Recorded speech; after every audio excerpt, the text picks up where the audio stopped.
Un banquier d'affaires, selon Macron, c'est une sorte de prostituée. Son boulot, c'est la séduction. Bonjour à toutes et à tous, c'est Benoît, journaliste de l'association Infoscope. Je prépare avec mes collègues un documentaire sur le patrimoine d'Emmanuel Macron intitulé Un pognon de dingue qui sortira au printemps 2020. Dans cette vidéo, nous allons nous intéresser au passé de banquier d'affaires du président de la République quand il était associé gérant de la banque Rothschild et compagnie. Pourquoi nous y intéresser aujourd'hui?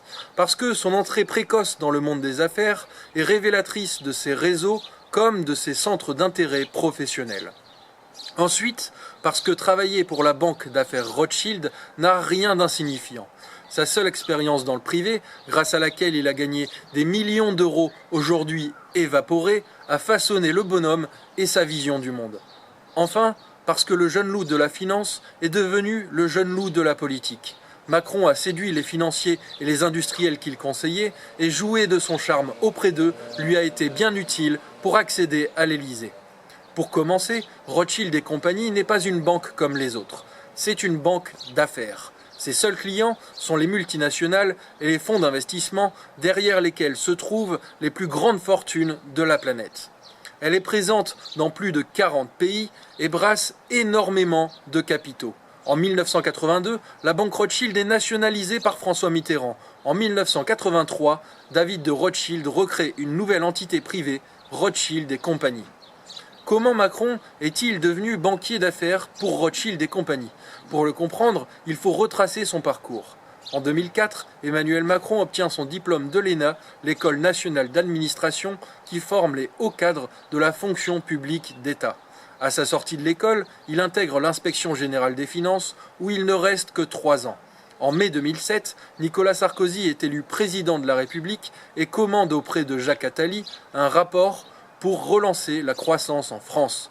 L'ancien conseiller de François Mitterrand vient justement de rencontrer Emmanuel Macron et le jeune homme l'a séduit. Il l'intègre dans son groupe chargé d'élaborer le rapport, la commission Attali, qui commence ses travaux en juin et rend son rapport aux conclusions ultralibérales en janvier 2008. Convaincu par l'expérience forte de ses collègues de la commission, Emmanuel Macron veut désormais travailler dans le privé. N'ayant ni vocation ni l'envie de m'engager dans l'industrie ou une structure particulière, je me suis orienté vers la finance. Celle-ci me paraissait plus libre et entrepreneuriale que d'autres secteurs, déclare-t-il en avril 2010 au journal de Sciences Po. Jacques Attali recommande son nouvel ami à François Henrot, le bras droit de David de Rothschild. La rencontre avec le grand patron a lieu au printemps 2008 et Rothschild est sous le charme dès le premier échange. Le 1er septembre 2008, Emmanuel Macron devient donc banquier d'affaires au grade de gérant chez Rothschild et compagnie. Ainsi franchit-il le seuil de ce lieu prestigieux dont ni le nom ni l'emblème ne figurent sur l'ensemble des bâtiments cossus et fonctionnels de la plaine Monceau, écrira Caroline Pigozzi dans Paris Match. La suite est moins glamour. 10 jours plus tard, Lehman Brothers, banque d'affaires états-unienne proche de Rothschild et compagnie, fait faillite. Les semaines qui suivent, un krach boursier mondial plonge le monde bancaire dans la déstabilisation et le déséquilibre, et finalement le monde bancaire voit ses pertes payées par les États au prix d'une dette publique abyssale.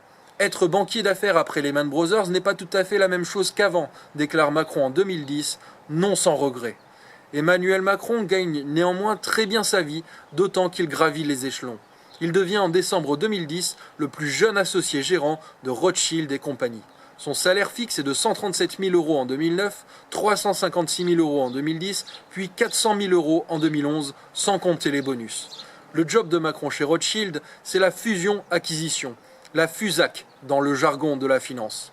Rémi Noyon, qui détaille dans l'Obs la vie de banquier d'Emmanuel Macron dans un article publié le 28 août 2014, précise « Dans la banque, la FUSAC est considérée comme la voie royale des affaires. C'est de la haute voltige. Le but, dégager de nouveaux horizons et conclure des deals. Dans le jargon, on parle d'exécution et ce n'est pas anodin.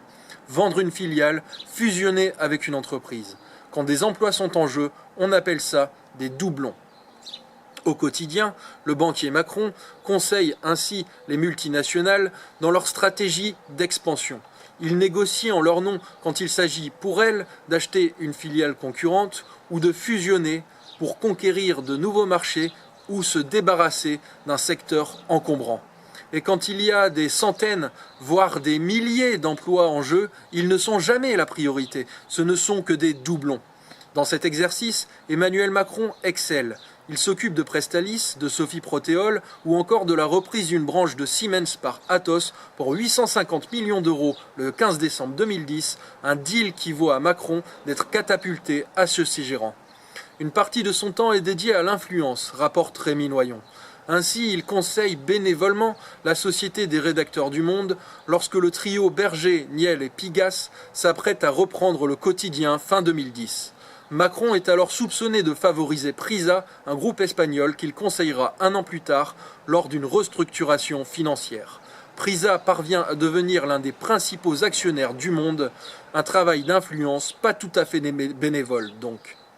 Chez Rothschild, Macron fait jouer son carnet d'adresses, étoffé par sa présence dans la commission Attali.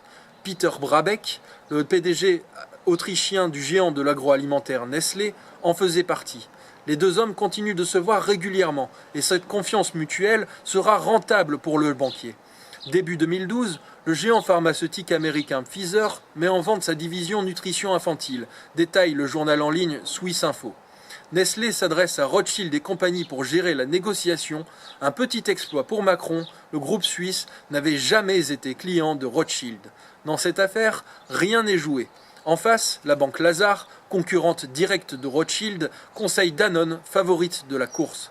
Finalement, en avril, Macron arrive à convaincre Brabeck d'augmenter son offre quelques secondes avant que le grand patron ne commence son conseil d'administration.